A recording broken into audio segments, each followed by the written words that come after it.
Ahora, el alma. Recuerden que en el alma está, el alma también tiene 5 sentidos, pero el alma, en el alma tenemos las emociones, la voluntad, tomamos las decisiones, nuestros pensamientos, todo proceso de pensamiento es hecho en nuestra alma. En la parte física es en nuestro cerebro, pero nuestro cerebro es la parte física que procesa el pensamiento y procesa las ideas, todo en relación al mundo que nos rodea. Pero es en nuestra alma donde los procesos de pensamiento tienen raíces espirituales y son las que se manifiestan en obras. Lucas capítulo 1 verso 46 dice: y María dijo: engrandece mi alma al Señor. Mi alma es la que se expresa por medio de mi cuerpo. Lucas capítulo 10 verso 27, Jesús respondió diciendo: amarás al Señor tu Dios con todo tu corazón, con toda tu alma, con todas tus fuerzas y con toda tu mente, y a tu prójimo como a ti mismo. Mateo capítulo 22 verso 37, Jesús le dijo: amarás al Señor tu Dios con todo tu corazón y con toda tu alma y con toda tu mente. Y entendemos que cuando dice con todo tu corazón, no está hablando del músculo que bombea la sangre en nuestro cuerpo. Marcos capítulo 12 verso 30, y amarás al Señor tu Dios con todo tu corazón, con toda tu alma y con toda tu mente y con todas tus fuerzas. Es decir, con toda tu voluntad. Y aquí está diciendo con tu corazón, el corazón de tu alma, con tu mente, porque no es con tu cerebro. Nosotros no amamos con el cerebro y no amamos con el músculo que bombea la sangre. El corazón es el centro, el cofre donde guardamos los principios de la vida, incluyendo las leyes de Dios. A pesar de que en ocasiones alma se usa para referirse a una persona, que dicen: ay, tantas almas pasaron por aquí en la procesión o lo que sea. El alma es nuestra personalidad, nuestra voluntad, nuestro intelecto, nuestras emociones, nuestro ego y nuestros rasgos individuales. En Lucas 16, versos 23 al 24, vemos que el alma tiene 5 sentidos. Y en el Hades, el hombre rico, estando en tormentos, alzó los ojos y vio de lejos a Abraham y a Lázaro en su seno. Entonces él, dando voces, dijo: Padre Abraham, ten misericordia de mí, y envía a Lázaro para que moje la punta de su dedo en agua y refresque mi lengua, porque estoy atormentado en esta llama. Era su alma, no era su cuerpo el que estaba en el infierno, y era en el seno de Abraham, eran las almas de Abraham, de Lázaro y de todos los justos que murieron antes de que Cristo viniera a la tierra. Era como que un lugar de espera. Ahorita ya no existe ese lugar de espera, está vacío, porque Cristo se llevó a todos cuando resucitó, a los que estaban en el seno de Abraham. Pero vemos que el hombre rico, cuando estaba en el infierno, podía ver a Lázaro y a Abraham, sentía el calor del tormento, que dice, en esta llama, hacía muchísimo calor, es como que estaba en fuego, rostizándose, y dice que moje con la punta de su dedo y que me dé agua y refresque mi lengua. O sea, nuestra alma es un espíritu, digamos, pero tiene las mismas características, la misma apariencia de nuestro cuerpo físico, y actúa de la misma manera. En Lucas 12, verso 19 dice: y me diré a mí mismo, muchos bienes tienes almacenados para muchos años, descansa, come, bebe, alégrate. Vemos que el alma tiene deseos y motivaciones por seguridad, atención, etc. Su naturaleza es posesiva, es decir, se interesa por sí misma. La psicología es el estudio del alma, psuke, pero es ignorante concerniendo la parte subconsciente del hombre, del ser humano. Además de incluir la parte más profunda del alma, lo mezcla con el espíritu.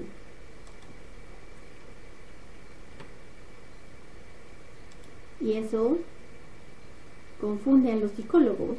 Y nosotros, cuando leemos la escritura, cuando leemos la Biblia, también, si no entendemos espíritu, alma y cuerpo, vamos a estar muy confundidos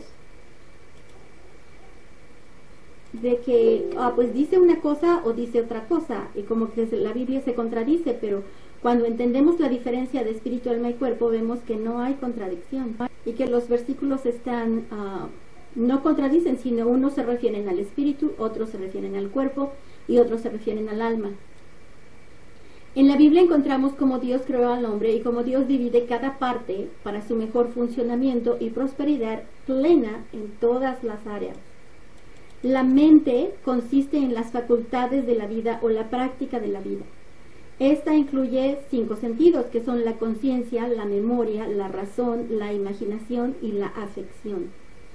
En Efesios 4, verso 17 leemos: esto digo e insisto en el Señor, que no se conduzcan más como se conducen los gentiles, en la vanidad de sus mentes.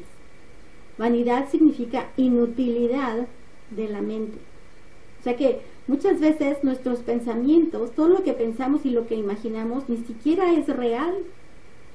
Nosotros lo imaginamos, como que nosotros lo inventamos, y no sirve para nada. La santificación. A pesar de que con el nuevo nacimiento nuestro espíritu es vivificado y hecho justo y perfecto delante de Dios, nuestra alma no es afectada para nada. Tenemos los mismos pensamientos, los mismos hábitos, los mismos temores, las mismas heridas, los mismos deseos, etcétera. Todo está igual.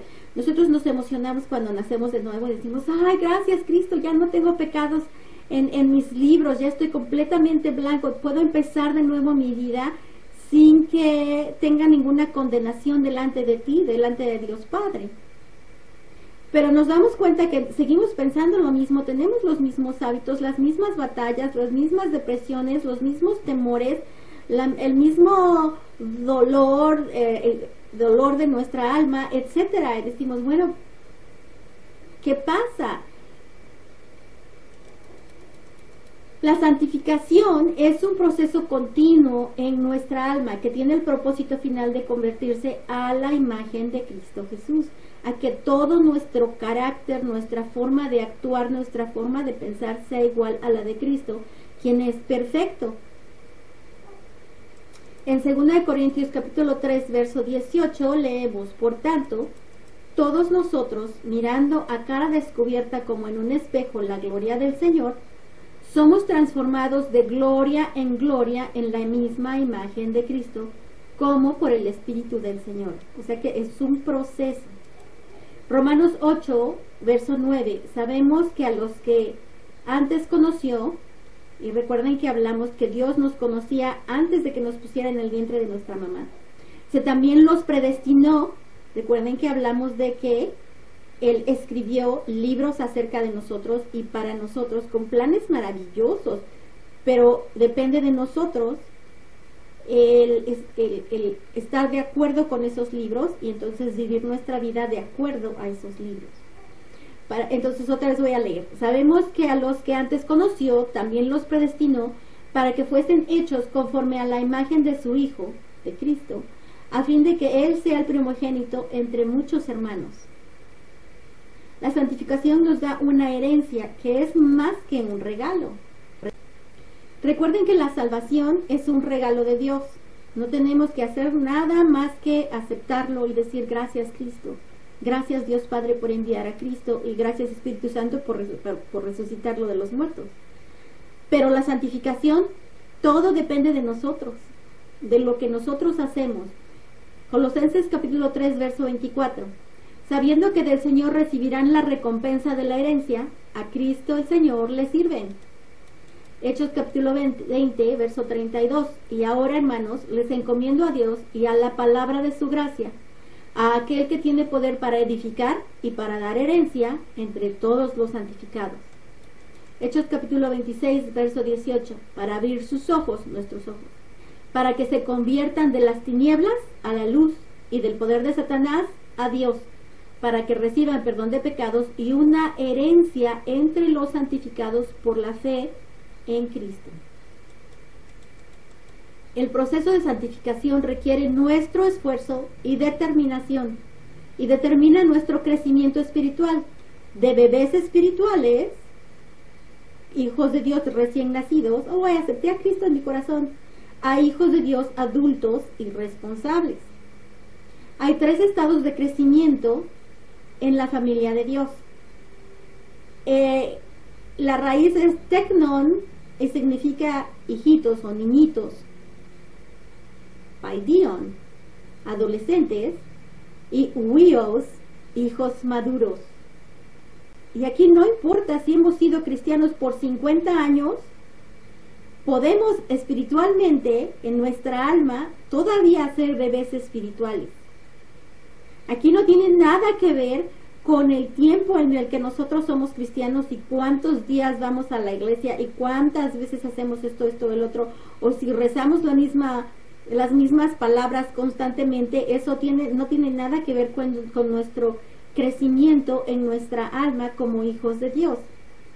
Todos son hijos alrededor de la mesa del Señor, tanto los bebés como los que han madurado, pero tienen diferentes estados de crecimiento. El proceso de santificación del alma se lleva a cabo usando la palabra de Dios, la Biblia, con la ayuda del Espíritu Santo de Dios, pasando tiempo en la presencia de Dios en oración. Y oración no es repetir las mismas palabras 80 veces o 70 veces. Vas a rezar el 13 veces y entonces ya vas a estar bien. No, la oración es la conversación con Dios o recordarle a Dios las mismas palabras de la Biblia.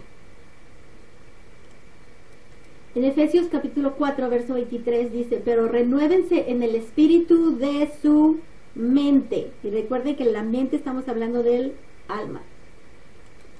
Romanos 12, capítulo 2, no se conformen a este mundo, más bien transfórmense por la renovación de su entendimiento, de modo que comprueben cuál sea la voluntad de Dios, buena, agradable y perfecta. En Tito, capítulo 3, verso 5, dice, Él nos salvó, Jesús, no por las obras de justicia que nosotros hubiéramos hecho, sino según su misericordia, por medio del lavamiento de la regeneración y de la renovación del Espíritu Santo. Efesios capítulo 5, versos 25, parte B al 27. Como también Cristo amó a la iglesia y se entregó a sí mismo por ella, a fin de santificarla, habiendo purificado en el lavamiento del agua con la palabra, para presentársela a sí mismo una iglesia gloriosa, que no tenga mancha, ni arruga, ni cosa semejante, sino que sea santa y sin falta, sin mancha ni arruga, sin pecado, sin cosas que son contrarias a la palabra de Dios y a la forma de vida del reino de Dios. Que todo eso lo llegamos a conocer leyendo la Biblia con la ayuda del Espíritu Santo. Josué capítulo 1, verso 8. Nunca se aparte de tu boca este libro de la ley, más bien medita en él de día y de noche, para que guardes y cumplas todo lo que está escrito en él. Así tendrás éxito y todo te saldrá bien. La Biblia está llena de sabiduría y de instrucción. Hay quienes dicen, yo tengo que hacer todo lo que dice la Biblia. No tienes que hacer nada, de hecho, no tienes que hacer nada, pero no vas a crecer espiritualmente, no vas a tener una vida plena y abundante, no vas a prosperar, vas a ser un bebé espiritual queriendo tu lechita todo el tiempo y que alguien venga y te consuele todo el tiempo porque eres un bebé inmaduro.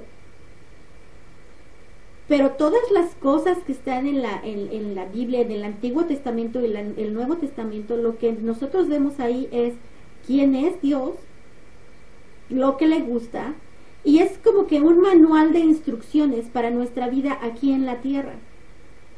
Sí, nos habla mucho acerca del reino de Dios, que eso es nos refleja y nos da instrucciones cómo es la vida en su reino, pero también nos da instrucciones de cómo nuestra vida en la tierra puede ser mucho mejor de lo que es ahora, de lo que estamos viviendo. Entonces, cuando nosotros leemos la Biblia con el objetivo de, necesito aprender cómo vivir plenamente en relación a esto, esto y esto, entonces, cuando vemos en la Biblia, nosotros, Dios dice que yo debo plantar así, que yo debo de hacer así, porque entonces la tierra va a producir mucho fruto, el clima va a ser bueno para mí, etcétera.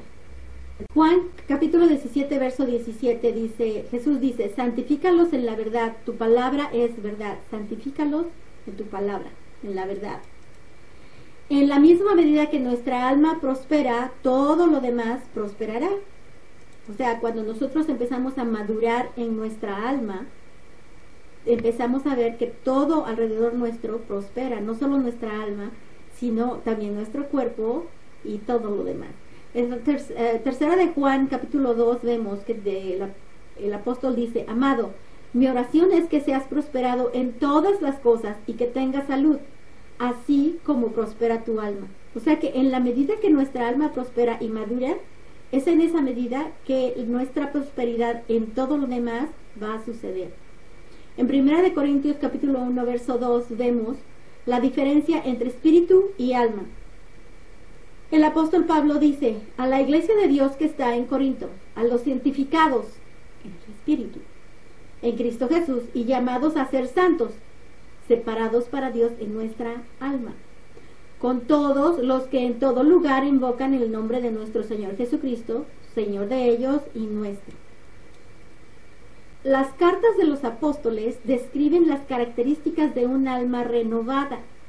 En la medida que la palabra de Dios es leída y escuchada, y el Espíritu Santo tiene libertad de actuar en la vida del creyente, el alma experimentará transformación a la imagen y semejanza de Cristo Jesús.